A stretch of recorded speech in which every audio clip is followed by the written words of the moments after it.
Assalamualaikum warahmatullahi wabarakatuh. Perkenalkan, nama saya Putra Ramdhani. Saya dari kelas 1D, Prodi Ilmu Komunikasi dengan NIM 2401030069. Fakultas Ilmu Sosial dan Ilmu Politik.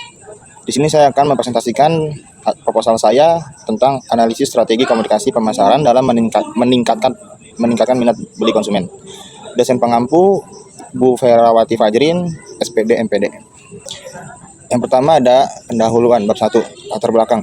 Di era digital, perilaku konsumen berubah menjadi lebih kritis, selektif, dan terpapar informasi dari berbagai platform. Sehingga mereka tidak hanya mempertimbangkan harga dan kualitas, tapi juga nilai-nilai mereka seperti transparansi dan relevansi. Persaingan di media digital yang semakin kuat menuntut perusahaan menciptakan strategi komunikasi yang kreatif dan inovatif. Untuk menarik perhatian, konsumen lebih percaya pada ulasan, testimoni, atau rekomendasi pihak ketiga dibanding promosi langsung. Sehingga penting bagi perusahaan membangun kredibilitas melalui pendekatan autentik. Pemanfaatan teknologi seperti data analitik dan personalisasi membantu pemasaran lebih tepat sasaran. Sementara meningkatnya kesadaran terhadap isu sosial dan lingkungan membuat merek yang mendukung keberlanjutan lebih diminati. Strategi komunikasi ini harus bersifat dua arah, melibatkan konsumen melalui dialog atau kampanye interaktif, serta menjawab kebutuhan emosional, sosial, dan rasional untuk meningkatkan minat beli secara efektif. Di sini ada rumusan masalah. Yang pertama, bagaimana strategi komunikasi pemasaran dapat mempengaruhi minat beli konsumen. Yang kedua, faktor-faktor apa saja yang mempengaruhi efektivitas strategi komunikasi pemasaran dalam meningkatkan minat beli konsumen. Tujuan penelitian. 1. Untuk menganalisis pengaruh strategi komunikasi pemasaran terhadap minat beli konsumen. 2. Untuk mengidentifikasi faktor-faktor yang mempengaruhi keberhasilan strategi komunikasi pemasaran dalam menarik perhatian dan meningkatkan keputusan pembelian konsumen. 3. Untuk memberikan rekomendasi strategi komunikasi pemasaran yang efektif dalam menghadapi tantangan pasar digital yang semakin kompetitif. Ada manfaat penelitian.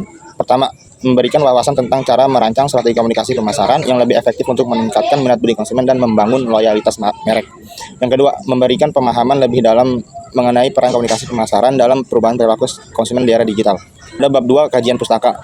Komunikasi, pengertian komunikasi. Menurut Nur Hadi dan Kurniawan 2017, secara etimologis, komunikasi berasal dari kata lain communicatio yang bersumber dari komunis yang berarti sama. Komunikasi terjadi ketika orang-orang yang terlibat memiliki kesamaan makna terhadap hal yang dikomunikasikan sehingga hubungan di antara mereka menjadi komunikatif. Sebaliknya, komunikasi tidak berjalan jika ada pihak yang tidak memahami hal yang disampaikan. Secara terminologis, komunikasi diartikan sebagai proses penyampaian pernyataan dari seseorang kepada orang lain yang melibatkan interaksi antar individu dan dikenal sebagai komunikasi manusia. Yang kedua ada jenis-jenis komunikasi. Menurut Simon dan Alowini 2004, jenis-jenis komunikasi antara lain sebagai berikut. Pertama ada komunikasi verbal, lisan dan langsung, serta non-verbal melalui tertulis dan gambar. Yang kedua, komunikasi berdasarkan perilaku, formal, informal, dan non-formal. Ketiga, komunikasi berdasarkan kelangsungan, langsung dan tidak langsung. 4. Komunikasi berdasarkan maksud, seperti pidato, ceramah, dan wawancara. Kelima, komunikasi berdasarkan ruang lingkup, internal, seperti vertikal, horizontal, diagonal, dan eksternal. Komunikasi berdasarkan peranan individu, antar individu, individu ke kelompok atau antar kelompok. Yang ketujuh, komunikasi berdasarkan jaringan kerja, rantai lingkaran, dan bintang.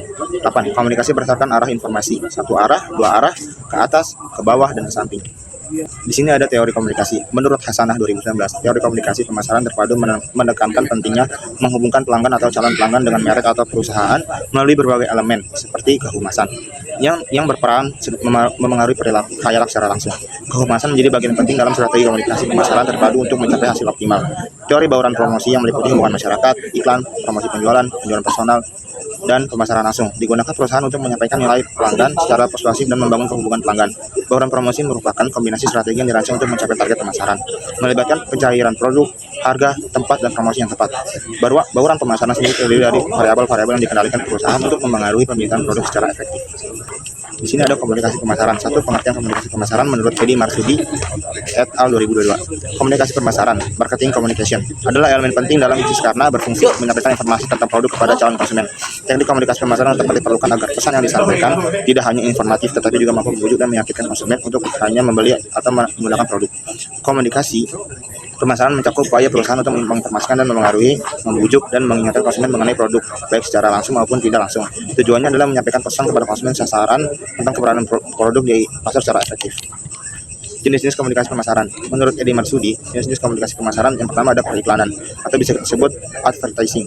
Penyampaian informasi tentang produk, merek, atau perusahaan secara komersial melalui media seperti televisi, radio, koran, dan internet. Tujuannya adalah menarik minat calon konsumen. Yang kedua, pemasaran langsung, direct marketing. Kegiatan pemasaran produk atau jasa secara langsung memungkinkan marketing menjelaskan dan menjawab pertanyaan konsumen secara real time, meskipun dengan sasaran terbatas. Ketiga, promosi penjualan atau kita sebut sales promotion. Penjualan dengan potongan harga atau penawaran khusus dalam waktu tertentu, biasanya dilakukan saat event tertentu. Penjualan personal selling, dilakukan melalui hubungan yang akrab dan penuh kepercayaan antara marketing dan konsumen, meningkatkan potensi penjualan. Kelima, pemasaran interaktif atau interaktif marketing. Pemasaran online yang memungkinkan interaksi langsung dan real time antara konsumen dan marketing. Faktor yang dapat meningkatkan minat beli konsumen. Menurut Aksa dan Dewi 2021, faktor-faktor yang dapat mempengaruhi adalah yang pertama, kemudahan penggunaan. Situs belanja yang mudah digunakan meningkatkan minat beli konsumen karena menggunakan adaptasi fisik dan mental. Sebaliknya, situs yang rumit mengurangi keinginan konsumen untuk berbelanja. Dua, kepercayaan. Faktor utama dalam bisnis online, kepercayaan dibangun melalui kualitas produk, pelayanan, tampilan situs, foto produk, dan popularitas platform.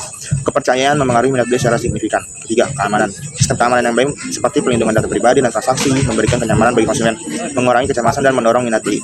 4. Pengalaman berbelanja online. Pengalaman positif sebenarnya meningkatkan peluang ke konsumen untuk kembali belanja di platform yang sama. 5. Kenikmatan berbelanja. Sensasi positif selama proses belanja turut mempengaruhi keputusan pembelian. Bab 3. Metode penelitian. Jenis dan desain penelitian. Penelitian yang digunakan adalah penelitian lapangan, field research, yang bertujuan menggambarkan atau menjabarkan objek penelitian berdasarkan karakteristiknya. Penelitian ini bersifat deskriptif, kualitatif, yaitu berupaya menjelaskan fenomena secara mendalam melalui pengumpulan data deskriptif berupa kata-kata tertulis atau lisan dari individu atau perilaku yang diamati. Penelitian deskriptif bertujuan mengukur dan memeriksa gejala tertentu, sementara pendekatan kualitatif menekankan pada pemahaman mendalam terhadap fenomena tanpa memerlukan sampel tambahan jika data yang terkumpul telah mencukupi untuk menjelaskan fenomena yang diteliti. Populasi dan sampel. Dalam penelitian ini, data yang digunakan berasal dari sumber primer dan sekunder. Data primer diperoleh langsung melalui wawancara dengan informan yang dipilih menggunakan teknik purposive sampling, yang mempertimbangkan orang-orang yang memiliki pengetahuan mendalam tentang strategi komunikasi dan proses produksi di toko donat madu Cihanjuang cabang Samratulangi, seperti pemilik usaha, manajer, bagian pemasaran, dan produksi. Data sekunder diperoleh dari dokumen atau catatan tertulis yang dimiliki oleh usaha tersebut, yang berfungsi sebagai pelengkap data primer. Kedua sumber data ini saling melengkapi dalam menjawab pertanyaan penelitian terkait komunikasi pemasaran di toko tersebut.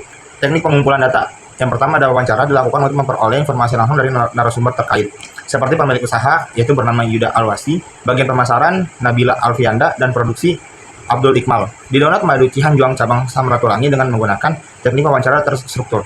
Yang kedua ada observasi, dilakukan dengan pendekatan non-partisipan, di mana peneliti mengamati proses komunikasi pemasaran yang terjadi di lapangan tanpa terlihat langsung. Yang ketiga ada dokumentasi, mengacu pada pengumpulan catatan tertulis atau elektronik yang dalam penelitian ini berupa data penjualan dan struktur organisasi donat madu Cihanjuang cabang Samratulangi dari tahun 2015 hingga 2022. Ketiga teknik ini digunakan untuk mendukung dan memperkaya data yang diperlukan dalam penelitian. Teknik analisis data. Pertama ada reduksi data, adalah proses memilih informasi yang penting, mengklarifikasi makna jawaban, dan mengelompokkan data berdasarkan relevansi dan substansi. Yang kedua ada display data, adalah penyajian data dalam bentuk uraian yang memudahkan penelitian memahami dan merencanakan langkah berikutnya, serta mengidentifikasi pola yang ditemukan. Conclusion drawing atau verification adalah proses penarikan kesimpulan sementara yang akan diverifikasi dan disesuaikan dengan bukti-bukti yang terkumpul dengan kesimpulan akhir yang lebih solid dan proses verifikasi. Cukup sekian presentasi dari saya. Jika saya ada kesalahan mohon maaf. Wabillahi taufiq walhidayah. Wassalamualaikum warahmatullahi wabarakatuh.